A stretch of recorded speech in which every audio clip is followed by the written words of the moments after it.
todas las creaciones del intelecto humano que tengan que ver con la técnica y que posibiliten la explotación industrial, esos son los inventos. Pero también se incluyen dentro de la propiedad industrial los signos identificadores de los productos de una empresa, las señales de propaganda, por ejemplo, ¿verdad? Los símbolos que identifican los proyectos, como el símbolo de la Coca-Cola, por ejemplo, o de la Pepsi-Cola, que solo los pueden utilizar esas empresas y son parte de la propiedad industrial.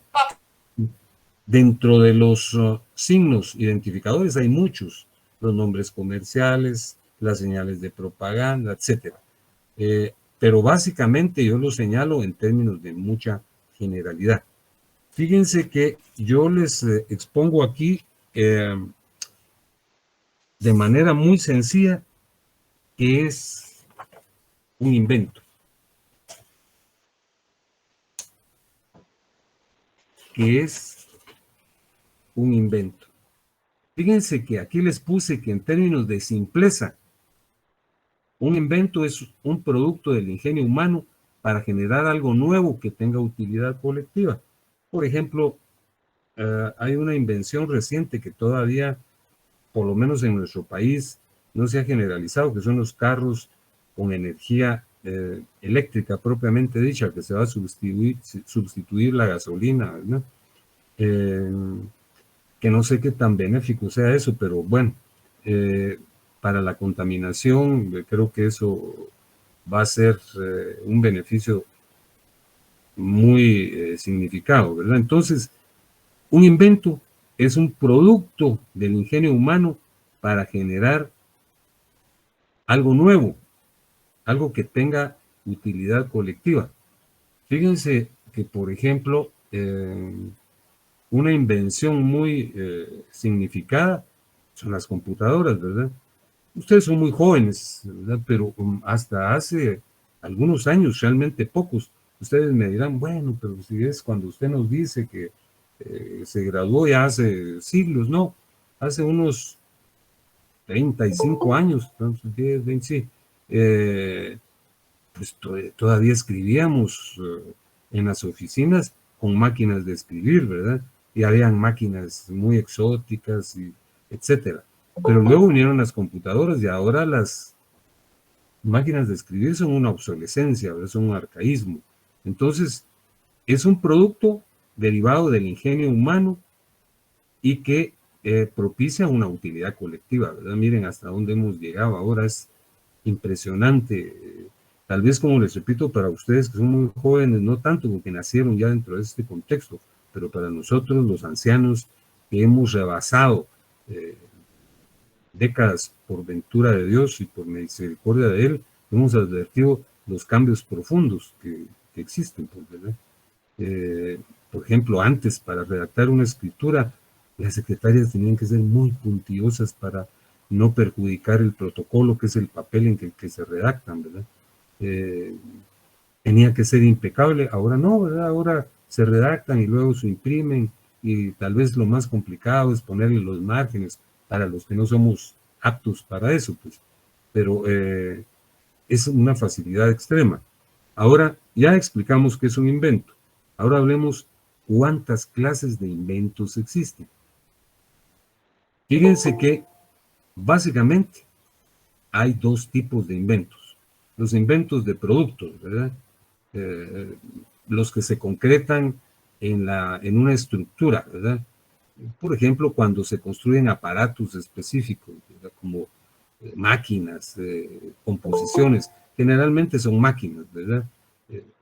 Les traigo yo a cuenta, por ejemplo, ciertas invenciones para los varones, la tortura que todos tenemos matutinamente de afeitarnos antes, ¿verdad? Pero no les digo antes hace 200 años, sino antes al principio del siglo XX, esa tortura de afeitarse se hacía con unas cuchillas, ¿verdad? Con un riesgo terrible. Luego fueron apareciendo invenciones como las de Gillette, ¿verdad? John Gillette creo que se llamaba el creador de esas máquinas. Miren, ahora hay máquinas que tienen 3 hojas y que, bueno, etcétera, ¿verdad? Entonces, ese tipo de manifestaciones a través de aparatos, de máquinas. Ya les hablé de las computadoras, les hablé de las máquinas de rasurar, los mismos automóviles, ¿verdad? Son invenciones, ¿verdad? Son invenciones. Pero también hay otro tipo de inventos, no solo máquinas y aparatos, sino inventos de procedimientos.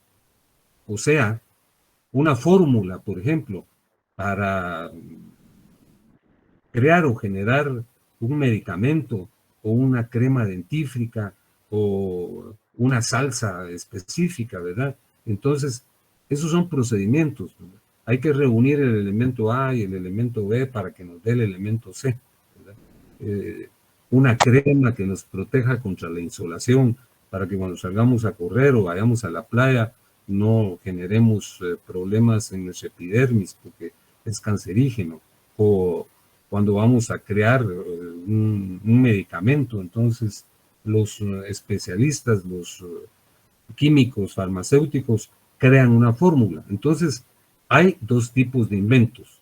Los inventos de productos, de aparatos, de máquinas e inventos de procedimientos. Entonces, fíjense que las características que debe tener un invento aparecen en el numeral 7. Fíjense que deben tener un carácter técnico y manifestarse en el mundo físico. Por ejemplo, cuando se inventó los vehículos automotores, ¿verdad? Entonces tienen un carácter técnico y fueron construidos y tienen una presencia en el mundo físico material, ¿verdad? Pero aquí señalamos algo muy importante. Si la solución del problema es meramente mental y no técnico, entonces no es un invento, ¿verdad? Si es algo etéreo que solo posibilite divagar para resolver ciertas situaciones, eso no es un invento, ¿verdad? Por ejemplo, esas cuestiones medio metafísicas que utilizan, con todo el respeto, los señores psicólogos o las señoras psicólogos para resolver problemas de estrés, que eso es una cuestión meramente mental, ¿verdad? Eso no es un invento. Entonces, aparte de que debe tener carácter técnico y manifestarse en el mundo físico, debe tener intervención el inventor en la obtención del resultado, ¿verdad? Fíjense que, es decir, si el inventor no genera esos cambios, sino los descubre. Por ejemplo, quien descubre una constelación o un planeta nuevo, quien descubrió los anillos de Saturno, él no es un inventor, sino es un descubridor. Aquí se los puse. El invento debe tener participación, el inventor, en la obtención del resultado. Y les puse que por esta razón no se consideran inventos el descubrimiento de fenómenos, propiedades o leyes del universo. Lo anterior no significa que la invención no pueda estar basada en un descubrimiento, pero solo el aprovechamiento de ese descubrimiento en beneficio de la humanidad es considerado un invento. El mero descubrimiento no es un invento, ¿verdad? Sino es lo que yo acabo de decir. Fíjense que lo relativo a la propiedad industrial está regulado en un decreto específico que se llama, que es el número 57/2000. Y en el artículo 91, se los voy a leer solo para ilustración, porque las preguntas que puedan formularse serán básicas en razón de lo que tienen ustedes en su temario. El artículo 91 dice: materia que no constituye invención. No constituirán invenciones, entre otros, los simples descubrimientos, que es lo que yo les acabo de decir. Las materias o las energías en la forma que se encuentran en la naturaleza. Los procedimientos biológicos tal como ocurren en la naturaleza y que no supongan intervención humana. Las teorías científicas y los métodos matemáticos. Las creaciones puramente estéticas, las obras literarias y artísticas. Los planes, principios, reglas o métodos económicos y los programas de ordenador aisladamente considerados. Son los programas de computación aisladamente considerados, no son inventos, ¿verdad? Entonces, los inventos, vuelvo y repito, deben tener carácter técnico y manifestarse en el mundo físico material, y debe intervenir lógicamente el inventor de una manera manifiesta, ¿verdad? Aquí les relacioné algo que les acabo de leer, que está en el 7.3. La invención conlleva el aprovechamiento de la materia o energía que existe en la naturaleza. Entonces, les leí, y aquí se los consigno, que por esa razón no son invenciones los programas de ordenador aisladamente considerados, porque solo permiten que un sistema de computación pueda interpretar las instrucciones. Pues dicho así, pareciera la cosa más simple, ¿verdad? Pero es complicadísimo, por lo menos para algunos de nosotros. Fíjense que los inventos tienen que ser protegidos. Yo creo que eso está en el artículo 4, si mal no recuerdo. Y se protegen a través de lo que se llama una patente. Aquí les explico yo qué es una patente, pero se los quiero leer también en la ley. En el número 8 dice, ¿qué es una patente? Patente es el derecho surgido de la invención, y la patente se acredita con un documento específico que nos expiden, ¿verdad? La patente es un título expedido por las autoridades correspondientes, lo emite el Estado. Entonces, allí se acreditan los derechos exclusivos que corresponden al deudor o quien ha adquirido el derecho de ser titular de la invención. La invención, creo que ya lo platicamos en alguna oportunidad, no puede explotarse indefinidamente. La patente de invención posibilita que el titular de la misma lo explote durante cierto tiempo. Eso está regulado, si mal no recuerdo, en el artículo 126. Ahorita lo voy a buscar y se los leo. 126. El artículo 126 dice lo siguiente. Vigencia de una patente. La patente de invención tendrá vigencia por un plazo de 20 años, contados de la fecha de presentación de la respectiva solicitud de la patente. Alguien descubre un calentador, por ejemplo, ¿verdad?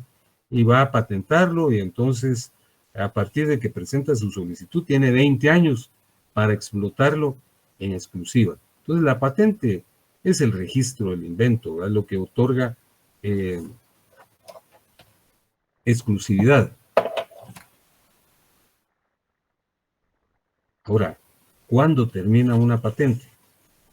Eso también está regulado en el decreto que yo les acabo de relacionar, y que yo se los consigné brevemente aquí en el numeral número 9. Dice, ¿cómo caduca una patente? Por expiración del plazo, ¿verdad? Que son los 20 años que yo les estoy señalando, ¿verdad? Por renuncia del titular. Sí, el titular, que eso es muy difícil que ocurra, ¿verdad? Pero en un momento dado podría pasar. ¿Qué pasó? Permítame un momentito. Por renuncia del titular, es decir, el inventor en un momento dado podría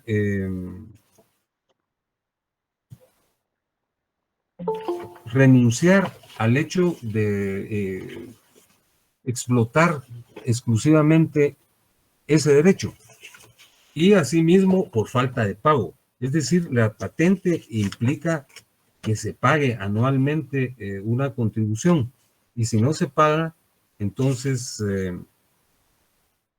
termina la patente, ¿verdad? Ya no pierde su exclusividad. Fíjense que lo relativo a la propiedad industrial tiene un control que ejerce el registro de la propiedad intelectual. Ahí hay un departamento en el cual se realizan las actividades de control de la propiedad industrial. Aquí se los puse de manera breve. El registro de la propiedad industrial es una dependencia adscrita al Ministerio de Economía.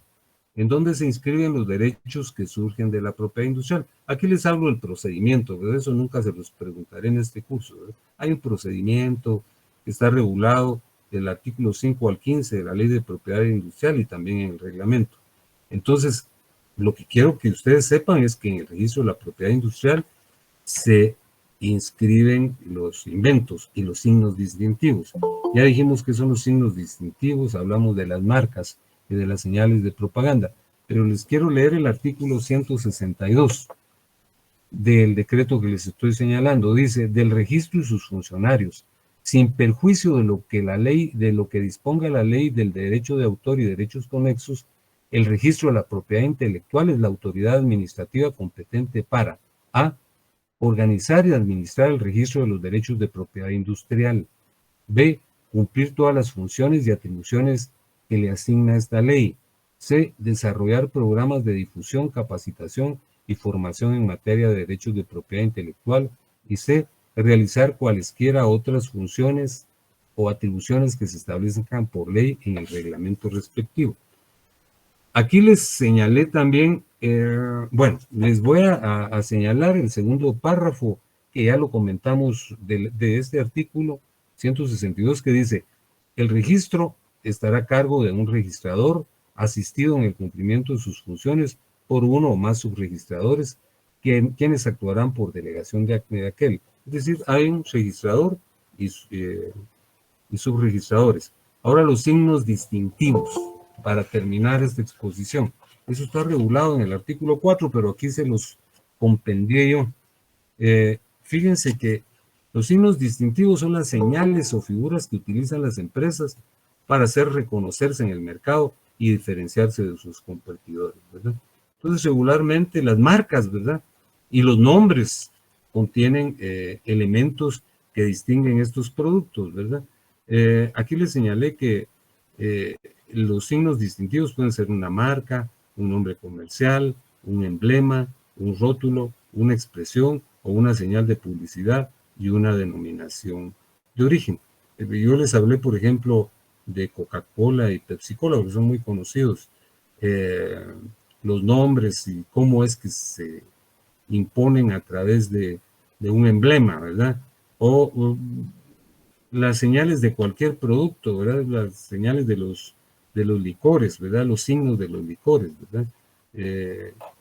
Generalmente tienen un emblema y un rótulo y una expresión. Entonces, esos son los signos distintivos. De esta manera breve, como se los anuncié, estamos concluyendo la exposición de esta tarde y con ella estamos concluyendo lo relativo a la propiedad, que es la temática más amplia. La exposición es breve para no abotargarlos y que, siendo que ustedes tienen su examen el día viernes, y eso es lo que yo quiero recordarles nuevamente porque ahora ya hay más concurrencia. El examen es el viernes 21, que es el próximo viernes a las 19 horas. Las dos secciones, la H y la B, se de manera simultánea, ¿verdad? Ahora no hay horarios disímiles, pero es la problemática que se dio el martes de la semana pasada y que impuso que el examen se trasladara, ¿verdad? Entonces, para que ya no haya más pérdida de tiempo. Y les recalco también lo relacionado con la remisión a Classroom de los comprobantes de pago de la recuperación, si no puede haber problema. Lo que hay que enviar son el comprobante del depósito, ¿verdad? Por la vía que sea, por la vía digital o el comprobante que se expide cuando se hace personalmente.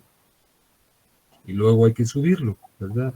A Classroom, al área correspondiente, que es un apartado específico.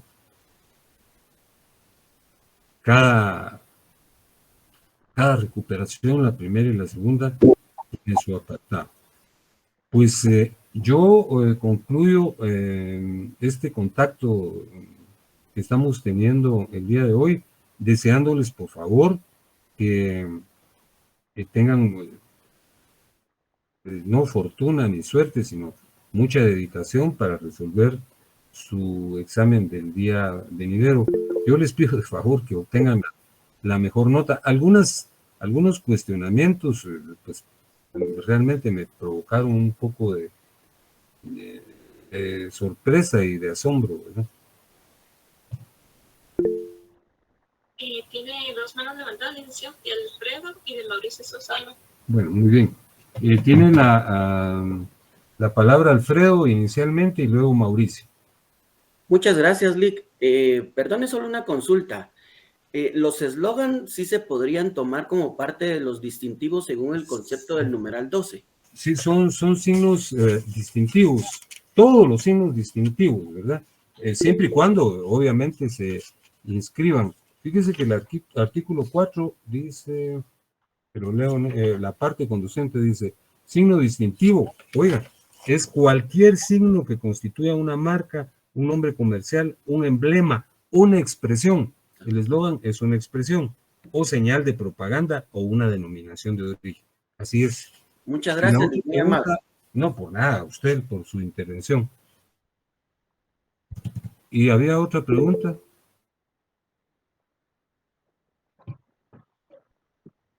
Licenciado, yo tengo una consulta.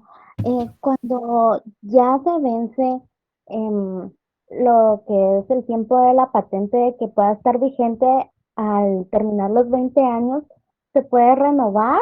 Se puede O, prorrogar, ¿verdad? Se puede prorrogar, pero si no se prorroga, recuérdense que por el sentido social de la propiedad sobre todo este tipo de, de propiedad, es muy susceptible de que no haya prórroga si no se observan los requisitos correspondientes. Sí se puede prorrogar, ¿verdad? y cuando la prórroga, ¿se puede pedir cierta cantidad de años? ¿20 años otra vez? ¿O es La prórroga es por 20 años también. Ah, ok. Muy bien. Y cuando uno deja de pagar, lo Se, que se suspende y se cancela la patente, ¿verdad? ya, muy bien. Muchas gracias, licenciado. Permítame un momentito, lo vamos a leer para que haya... déjeme encontrarlo. Gracias. Es el artículo 140.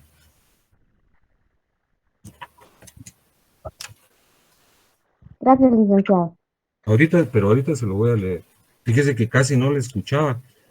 Eh,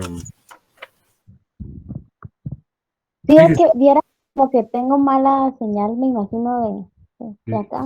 Sí, bueno, siempre me dicen. muy bien.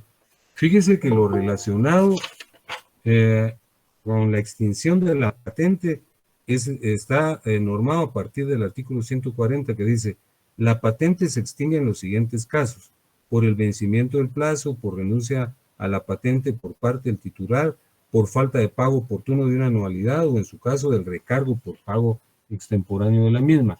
La extinción opera de pleno derecho en los casos mencionados en los literales A y C del párrafo anterior y a partir del día siguiente a aquel en que venció el plazo correspondiente o el periodo, es decir, inmediatamente queda cancelada, ¿verdad?